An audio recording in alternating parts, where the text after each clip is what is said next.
Les revendications étaient multiples, sauvegarde des emplois, des salaires, des services publics, mais c'est bien le projet de réforme du système des retraites qui a mobilisé aujourd'hui. Entre 4500 et 5000 personnes ont défilé dans les rues de Tours entre la place de la Liberté et le centre-ville, tous unis contre le recul de l'âge légal du départ à la retraite et pour beaucoup contre l'allongement des années de cotisation. Pour défendre nos droits. Voilà, on est là parce que les jeunes sont concernés en premier lieu par les retraites, on est les salariés de demain, on est les retraités d'après-demain, donc on doit se mobiliser dès maintenant pour les défendre. Moi je bosse depuis l'âge de 14 ans, j'ai fait 4 ans d'apprentissage, les 4 ans on ne veut pas me les prendre en considération. Moi je travaille en maternelle et c'est vrai qu'il y a des métiers où travailler longtemps, ça va, voilà, c'est fatigant. À Tours, la journée d'action a été plus suivie que lors des dernières mobilisations.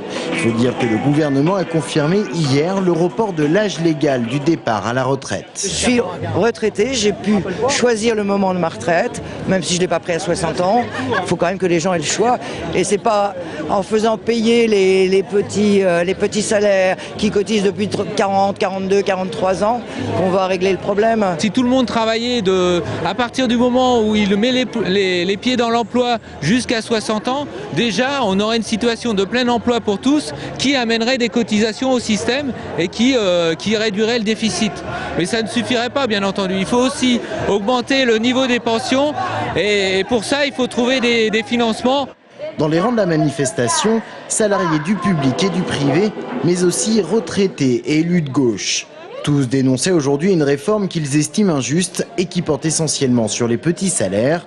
De son côté, le Parti socialiste, en la voix de Martine Aubry, avait qualifié ce projet de réforme idéologique. Nous acceptons l'allongement de la durée de cotisation jusqu'en 2020 et nous disons qu'au-delà de 2020, il faudra sans doute poursuivre cet allongement de la durée de cotisation. Mais pour le moment, il est possible par la voie de l'incitation et de la mise à contribution des revenus du capital de boucler une réforme qui soit une réforme juste et crédible à l'horizon 2025. La mobilisation a donc été réussie aujourd'hui pour les syndicats tourangeaux.